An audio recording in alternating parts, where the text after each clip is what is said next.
Bon. J'étais en train de finir le montage de ma dernière vidéo quand j'ai reçu le SMS de l'une de mes proches, qu'on va appeler Myriam pour le besoin de la vidéo. SMS qui me dit « Coucou, j'ai apparemment un cheval de Troie sur mon ordi. C'est Windows qui me l'a signalé. Mon ordinateur est bloqué par Windows. Je n'arrive pas à faire le paiement par carte par WahooPay, la banque le refuse. C'est un vrai sac de nœuds. Je ne peux pas aller sur internet pour le moment. Bisous. »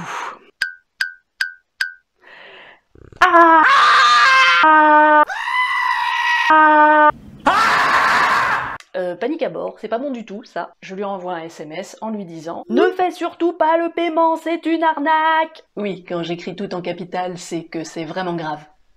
Finalement, je décide de l'appeler pour que ce soit plus simple, et je lui explique ce qui est en train de se passer, c'est-à-dire qu'elle se fait arnaquer. Le point positif, c'est que vu que ça venait de se passer, elle a pu tout m'expliquer en détail, ce qui m'a donné l'idée de faire cette vidéo, parce que trop de gens se font avoir par ce type d'arnaque. Donc je me suis dit que ça valait une vidéo à part entière. Myriam a été victime d'une arnaque à la fausse plateforme téléphonique. Alors c'est le terme exact, pour moi c'est plus un mélange entre du phishing et un ransomware fictif. Donc le ransomware, c'est le fait de prendre en otage un appareil ou des serveurs pour bloquer leurs utilisateurs et demander une rançon pour le débloquer. Et pourquoi fictif? Tout simplement parce que l'ordinateur n'était absolument pas bloqué, c'était un leurre. Et je parle de phishing parce que le but c'était d'extorquer des informations personnelles, voire de l'argent à la victime. Allez, c'est parti pour un nouveau Flash Info, un peu énervé contre les arnaqueurs.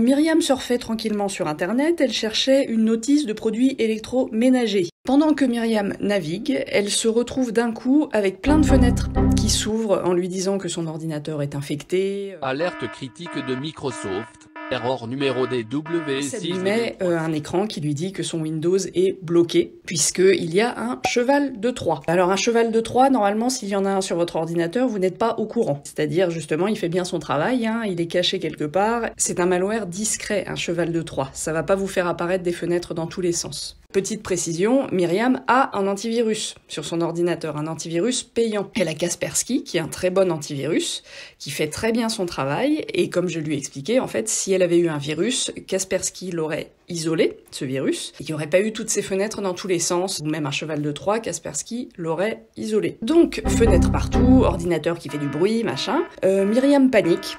Comme beaucoup de gens, hein. C'est sur la peur que s'appuient les pirates. Parfois, on a beau savoir que ça se passe comme ça, on a quand même un sentiment de panique et on peut faire des bêtises. Un numéro de téléphone s'affiche en disant « Contactez Windows France à tel numéro pour pouvoir débloquer votre ordinateur ». Myriam appelle. Donc ça, c'est ce qu'il ne faut pas faire, en fait. Si vous n'appelez pas, vous n'aurez pas de soucis. Éteignez l'ordinateur, redémarrez-le. Bon, Myriam appelle. Elle tombe sur quelqu'un de très gentil, qui dit travailler pour Windows France, qui lui donne son nom, son prénom.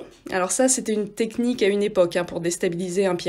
On lui demandait, quand on l'avait au téléphone, on lui demandait « Est-ce que vous pouvez me donner votre nom, votre prénom, votre grade et le nom de votre supérieur ?» Ils ont appris, les pirates. Donc maintenant, ils vous le donnent, hein. Enfin, ils vous donnent ce qu'ils veulent. Ils peuvent vous donner n'importe quel nom, évidemment, c'est invérifiable. Donc voilà, ça n'est plus du tout un critère de sécurité de demander son nom à votre interlocuteur. Donc la personne prend le temps de discuter avec Myriam, de lui expliquer ce qu'il faut faire, de la rassurer, et elle lui explique que pour dépanner son ordinateur, il va falloir qu'elle achète un produit qui s'appelle AnyDesk. Donc il va falloir qu'elle achète ce produit pour pouvoir réparer son ordinateur. Alors ça existe, hein, AnyDesk. C'est un outil de contrôle à distance. C'est-à-dire que si vous installez AnyDesk sur un ordinateur et que vous-même avez AnyDesk, vous pouvez prendre le contrôle de l'ordinateur de l'autre côté avec un code. Voilà, ça fonctionne comme TeamViewer pour ceux qui le connaissent. Ce sont des outils qui sont utilisés par les réparateurs informatiques, hein, notamment. Un réparateur qui va vouloir prendre la main sur votre ordinateur, déjà il va l'installer en physique, c'est-à-dire il va avoir votre ordinateur sous la main, il va vous demander s'il peut installer TeamViewer, il va l'installer, etc. Si la personne que vous avez au bout du fil vous dit pour réparer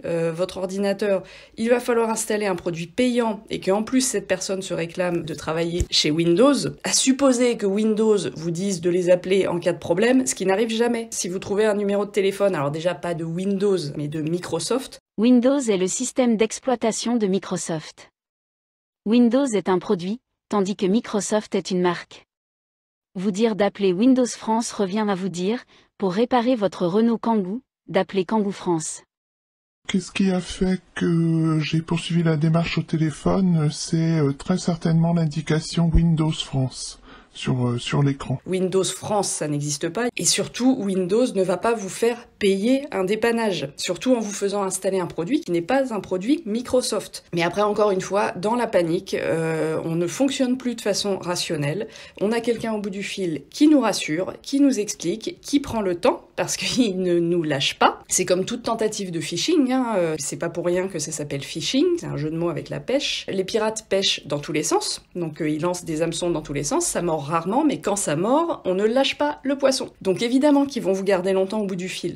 Ça peut même être un numéro surtaxé, le numéro qu'on vous fait appeler. Bref, Myriam a donc au bout du fil quelqu'un qui lui demande d'exécuter un paiement en ligne pour pouvoir acheter le fameux produit qui va dépanner son ordinateur. Donc je rappelle que le produit en question, c'est AnyDesk, qui est simplement un outil de contrôle à distance. Ça ne répare rien du tout. Du coup, Myriam, toujours dans la panique, se dit qu'il faut payer. Alors, son ordinateur, en fait, n'est absolument pas bloqué, puisqu'elle peut aller sur Internet. Alors pendant ce temps-là, le pirate a réussi à prendre la main sur son ordinateur. Alors là, c'est quelque chose que je suis pas sûre d'avoir compris. Est-ce que c'est qu'ils ont réussi à installer de force AnyDesk à partir de l'adresse IP de Myriam en lui disant que son adresse IP a été modifiée. Enfin bref, ils embrouillent les gens en utilisant des termes qu'ils ne connaissent pas. Mais en tout cas, ça c'est quelque chose qui est revenu chez d'autres personnes, hein, chez d'autres victimes qui ont été arnaquées de cette façon-là. Le pirate, enfin la personne qu'ils ont au bout du fil, prend la main sur leur ordinateur. C'est-à-dire que la souris se met à bouger. Le pirate commence à faire 2-3 trucs sur l'ordinateur, hein, sans préciser ce qu'il fait évidemment. Et pendant ce temps-là, Myriam se dit qu'elle va payer en ligne pour avoir ce fameux produit miracle qui va débloquer son ordinateur. Coup de chance, le paiement ne fonctionne pas parce que la banque refuse le paiement. Donc merci la banque qui a évité quelque chose de catastrophique. Du coup, Myriam rappelle quand même Windows France pour savoir ce qu'il faut faire. Au final, ça s'est interrompu relativement rapidement puisque la personne de Windows France a dit à Myriam écoutez, on se recontacte la semaine prochaine puisque Myriam a expliqué qu'elle n'était pas disponible de suite, etc. Donc voilà, les arnaqueurs disent on reste en contact et on vous rappelle la semaine prochaine pour voir comment on peut débloquer tout ça, etc. En attendant, éteignez votre ordinateur. Alors je ne m'y connais pas très bien en hacking, mais quelque chose me dit qu'une fois qu'on a pris la main à distance sur un ordinateur, on peut le redémarrer à distance. Ce qui fait que si ça se trouve, pendant la nuit, ils auraient relancé l'ordinateur et ils auraient fait tout ce qu'ils avaient à faire dessus, quoi. Sachant qu'entre-temps, et ça c'est ce qui m'a le plus inquiété, Myriam, à un moment, a vu que son interlocutrice était en train d'afficher une fenêtre sur son écran avec tous ses identifiants et ses mots de passe. Donc ça, je sais exactement comment on fait ça, hein, c'est dans le navigateur que c'est enregistré. Vous avez accès à une partie de vos identifiants et mots de passe enregistrés. Alors il faut chercher un endroit précis dans les paramètres, ça peut être très pratique, mais si c'est quelqu'un animé de mauvaises intentions qui fait ça, il peut récupérer tous vos identifiants, tous vos mots de passe. Donc là, l'urgence absolue pour Myriam, c'était de changer tous ses mots de passe, d'aller se connecter à ses comptes importants. Donc les impôts, Amélie, le compte Google évidemment qui contrôle énormément de choses et au fil du temps changer absolument tous ses mots de passe par sécurité. Évidemment, ce que je lui ai dit, c'est de ne surtout pas rappeler les pirates, hein, de ne surtout pas rappeler Windows France avec des gros guillemets. Une fois qu'elle a eu changé tous ses mots de passe, je lui ai dit de couper sa connexion internet parce qu'à supposer que les pirates aient toujours la main sur son ordinateur, même éteint, je le rappelle, sans connexion internet, ils ne peuvent plus rien faire. Au final, le lendemain, Myriam a contacté un vrai réparateur informatique, un réparateur qui habite à moins de 5 km de chez elle, qui a un numéro SIRET et une vitrine, un vrai réparateur informatique. Le réparateur est venu, il a confirmé qu'il n'y avait pas de virus sur l'ordinateur, c'est-à-dire que tout ce qui s'était passé au début, les fenêtres qui sont ouvertes dans tous les sens, la sirène, tout ça, c'était une mise en scène, ce sont des leurres. Pour éviter ça, il lui a installé un bloqueur de fenêtres pop-up, qui évitera que ce genre de choses se reproduisent à l'avenir. Dans un cas comme ça, il n'y a pas eu besoin de porter plainte puisque aucune somme n'a été débitée. Mais si ça vous arrive et que vous avez payé, alors déjà essayez de faire opposition tout de suite auprès de votre banque. Quand vous vous rendez compte que c'était une arnaque, tout de suite vous appelez votre banque pour essayer de faire opposition. Ensuite, vous allez porter plainte à la gendarmerie et vous pouvez aussi déclarer l'arnaque sur le site Thésée qui a été mis en place récemment par le gouvernement qui permet d'indiquer qu'on a été victime de ce genre de démarche frauduleuse. Donc voilà, restez vigilants et surtout gardez à l'esprit que les pirates s'améliorent, ils apprennent. Quand j'ai compris que je m'étais certainement fait arnaquer, j'ai été angoissé, et puis je m'en voulais de m'être fait arnaquer. Ce type d'arnaque, c'est toujours très violent pour la personne, puisque de toute façon, les arnaqueurs savent très bien ce qu'ils font. Ils jouent sur le sentiment d'urgence, en vous disant qu'il faut payer avant 5 minutes, sinon ça va bloquer votre ordinateur, etc. Le son aussi, l'alarme au début qui se déclenche, ça vous met dans un état de panique. On est conditionné pour réagir à une alarme, ce qui fait que votre cerveau ne va plus fonctionner normalement à partir du moment où vous allez entendre ce son. La première chose à faire, si vous avez ce type de son qui se déclenche, coupez le son de l'ordinateur. C'est tout bête, mais on n'y pense pas dans la panique. Coupez le son. Déjà, ça vous permettra de réfléchir posément, de regarder ce qu'il y a à l'écran et de réaliser qu'en fait, ça n'est pas sérieux. C'est un piège. Et si vous avez des fenêtres pop-up comme ça qui s'ouvrent dans tous les sens que vous n'arrivez pas à fermer, pour ceux qui connaissent un petit peu les raccourcis, vous pouvez essayer de fermer de force avec CTRL-W ou Alt-F4. Et dans le doute, si vous n'arrivez à rien, essayez d'éteindre l'ordinateur normalement, démarrer, éteindre, etc. Ou sinon, si ça ne marche pas, un appui long sur le bouton de démarrage de l'ordinateur, quelques secondes, jusqu'à ce que l'ordinateur s'éteigne. Ensuite, si ça vous rassure, appelez un réparateur informatique pour s'assurer qu'il ne reste rien sur l'ordinateur, qu'il n'y a pas eu de petites choses installées à vos dépens. Mais normalement, il n'y a rien. Il n'y a pas de virus. Quand vous allez rallumer l'ordinateur, il va refonctionner normalement. Évitez juste de retourner sur le site sur lequel vous étiez au moment où vous vous êtes retrouvé avec cette alerte, qui, je le répète, était un leurre. Vous n'avez pas de virus sur l'ordinateur. S'il y avait eu un virus, il aurait été isolé par votre antivirus. C'est tout pour moi. Je vous mets en description des liens vers des précisions concernant ce qu'il faut faire si vous avez été arnaqué. J'espère que je n'ai pas été trop brouillonne. Tout ce que j'ai enregistré, c'était à chaud, donc j'étais un petit peu énervée. Vous avez dû entendre un petit changement dans ma nuance de voix entre deux parties de la vidéo. Je ne suis pas experte en cybersécurité, je ne suis même pas experte en informatique.